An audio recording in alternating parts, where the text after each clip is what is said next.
206, 206.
First Peter chapter 5 is where we'll be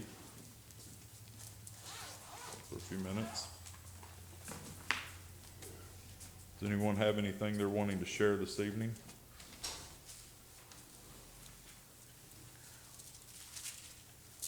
First Peter chapter 5. Begin reading in verse 1. The elders which are among you I exhort, who am also an elder and a witness of the sufferings of Christ, and also a partaker of the glory that shall be revealed. Feed the flock of God which is among you, taking the oversight thereof, not by constraint, but willingly, not for filthy lucre, but of a ready mind, neither as being lords over God's heritage, but being examples to the flock. And when the chief shepherd shall appear, ye shall receive a crown of glory that fadeth not away. Did you notice the statement, feed the flock?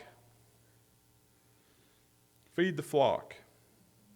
That doesn't resolve anything. It just leaves us with some questions. Who should feed the flock? What should they be fed? When do I feed them? Where are they fed? How are they fed, and why should they be fed? Who, what, when, where, how, and why? Guess what 6 questions we're going to discuss this evening? You already know my 6 points. For feed the flock, who? Verse 1 said, the elders which are among you I exhort. So who should feed? Peter said, the elders which are among you I exhort, who am also an elder. Peter's saying to his peers, you feed them. You feed them, our peers. Me and you, our peers, we feed our peers.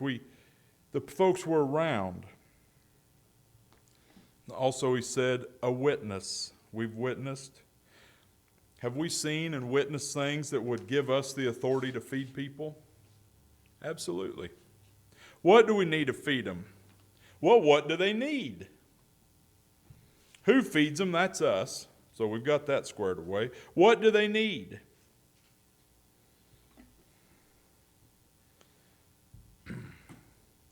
Well, how do we know what they need? We know they need a quality feed. It can't be outdated or spoiled. They need quality. It needs to be balanced. When Heidi cooks, today for lunch, it was a good lunch. I don't know if you should have hung around. It was wonderful. She had made some kind of a hamburger enchilada in a crock pot with the seasonings it was just good. But it was kind of a reddish color from the seasonings and with tortillas in it. And then she had yellow rice. What was the seasoning? Turmeric and corn chips. So everything on that plate was mostly yellow. Probably wouldn't have won any awards for presentation because you need yellows and greens and starches and proteins and different. So a balanced diet. We can't have all messages and feed people judgment. We need some balance with mercy. We can't feed all just God is love without God has some requirements. So sometimes we need to feed a repentance or an encouragement or judgment or character building.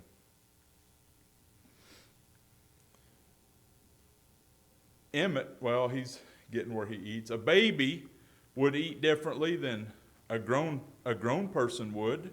So do they need milk or do they need meat? We need to know the flock that's being fed. We need to know the flock. Mother tells a story of she was working in the hospital and some ambitious, zealous Christian came in passing out tracts. And it must have been either late in the evening or early in the morning when they were there because Mother said most of the patients were asleep. And they left the tract on their bedside table and left. And when the patients woke up, the tract was about, imagine waking up in hell. And all these people thought they had woke up and judgment had arrived. She said it was awful. So we need to kind of have a knowledge of what do people need. We need to not feed them too much, the right amount. We were in Iowa several years ago. We'd gone back for something. And there is a restaurant in Marshalltown that's been there by now probably close to 100 years. Taylor's Maid-Rights. It's just a ground hamburger meat. It's double ground, so it's very, very fine. They serve pickle, mustard, and onion. You can get it in a bowl or on a bun. Don't ask for ketchup. It's not there, and they don't approve of that word. Pickle, mustard, and onion, ground meat. The line is out the door. It's just, Dad said he went there the day I was born and calmed his nerves. Taylor's Maid-Right. So we went to Taylor's Maid-Right and ate a meal of ground hamburger in a bowl. We had it in a bowl, not on a bun. And we left there and went to Taco John's. Because Taco John's was the place where when we lived in Iowa, we had good tacos. And we ate a meal there. And we left Taco John's and went back to Laurel where the church ladies had a potluck. I have never been as sick of food as I was that night. 3 meals in the course of an afternoon. And Jean Thompson, bless her memory, had made pumpkin pie. And she wanted me to eat pumpkin pie. And I didn't want it. I didn't want it. So what do we feed? We need to feed the right amount. People don't need a heavy, heavy diet if they're just a little Christian. I can take a whole lot more than Ezra can. A little, you know what I'm saying? We need the right amount. We need to feed what's real. When I was a little boy, I went calling with Dad, and we went to Rose France, was an English woman. She had lived through World War II in London, and she always made tea, and she knew how to make tea as a good English person does. You needed, like if it was 2 people drinking tea, a bag for you and a bag for her and a bag for the kettle. I mean, they're English are serious about their tea. But she offered me a biscuit. Well, I love biscuits. I did then and I do today. So when she offered me a biscuit, I was ecstatic. And she toted out an old dry cookie. Talk about disappointment. I didn't realize the language barrier between Americans and the English between cookies and biscuits. But you know, when we're dealing with people, we need to feed them what's real, what they understand, what we know is true. Don't call it a biscuit if it's a cookie. Don't call it a message, Joel Osteen, if it's just a bunch of ramblings to get a buck. Feed what's real. Feed good food. That's what we need to be feeding, is good food. You know, dieters have low standards.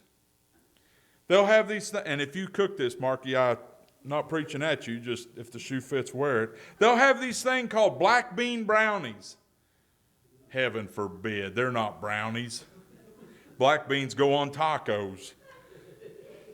Feed good food, quality. Don't make it up as you go. Don't just, there's people that, it's not good, it's nonsense. That's what we need to be feeding. What people need, quality, balanced, real, good. When do we need to be feeding? Now and then again, because they keep getting hungry. How will we know when the flock is hungry? A baby will cry. A cow, she'll kind of bawl too. A dog will wonder. Not wonder, but wander. Heidi knows I'm hungry because I get hangry. Kind of just a little bit grouchy. Need something to eat. The world will look better. But we know by observation, prayerfulness, and experiences will help us to know when people are needing fed. And they need it right along. Proverbs said, a word fitly spoken is like apples of gold and pictures of silver. There are times we don't need to be feeding. There are times we don't need to give to the flock. They don't want it. In the spring of the year, you take a bale of hay out to the cows. If there's green grass, they will totally ignore you. They will run through a gate to get to green grass, and you cannot get them back. There's something, they don't want that hay. Even though hay is better for them the first day of April than green grass is, they don't want it. They want the green. There are times when you might as well save your breath because you're just wasting it. They don't want it. People don't want it. They're not going to receive it. So when it's appropriate, now and again. But we also need to be consistent. We need to know when, but be consistent. Don't give up. Emmett was in the NICU, and those occupational, physical, one of the therapists said he will have trouble eating. He was nearly 2 years old before he started eating solid food. They called it. They knew. But we kept trying and trying and trying. We were consistent. Where do we need to be feeding? Verse 2 said, feed the flock of God which is among you. So I submit that wherever you are or wherever you go, there you are. So feed the flock where you are. Except, Johnny, did you know I'm not here tonight? True story, I am not here tonight. Am I in Little Rock? Am I in Branson? Am I in Kansas City? If I'm not in Little Rock, Branson, or Kansas City, I'm somewhere else, aren't I? And if I'm somewhere else, I certainly can't be here. But wherever you go, there you are. See, God's people need feeding. That's what it says, feed the flock of God. But we also need to take it to the world and be feeding them. I wrote down in my notes, I had given this briefly a couple years ago at Hercules, that if we never meet anyone new, should we on purpose go looking for folks? When I was trying to sell real estate, somebody told me a story of a woman who got a pen that said, "I sell real estate, ask me a question." And she put it on her shirt, went to Walmart, put 3 or 4 things in a cart, and walked around until somebody asked her a question. And that was a lead, and she was able to sell, and that started her career. She did it with the pen walking around. There are people, my mother being one of them, I think has written, "Tell me about it, I care," on her forehead. And so she'll go to the grocery store when we were little, and people just tell her all their troubles. I don't know why. But what would it be if as Christians we did, I don't want to do it, but hypothetically, God, may I pray for you, pen, and wore it when we were out? Until somebody said, "Yes, you may." And might that relationship blossom and lead until somebody got right with God? Sunday school, we were talking about Jack's ability to testify to the neighbors. Where? Wherever you are, feed them. How do I feed them? Verse 3, neither as being lords, but be examples. You know, we need to experience it ourselves so we'll know. That's why I say never trust a skinny cook. We've got to experience a green persimmon before we start sharing them. We need to experience caviar. We need to experience Jethro's bacon-wrapped smoked ribs. Des Moines, Iowa, if you're ever there, stop. Tuesday nights, the only night he makes them. Wonderful. It'd almost be worth the trip, Max, except they're getting a foot of snow tomorrow, so we'll need to wait. But we need to experience Danny's spicy peanut noodles that he makes that are pert near fire. With personal experiences, we'll know if it needs more salt. We'll know if it needs a little more seasoning when we're giving it to somebody. Am I right? We need to have experienced it ourselves. How do we feed it? How do we feed? With personal experience. What we know is good. We don't want to give too much. We want to feed on purpose. We want to feed patiently. I don't know if you all have ever fed bottle calves that were born traumatically, but their tongue can be swelled and they can't suck. And so you have to very patiently sit there with the calf and massage his throat and try to put a little in his mouth and work with him. And you know, it's not just calves, but I haven't seen it much here, thankfully, but people don't always like what you're feeding them.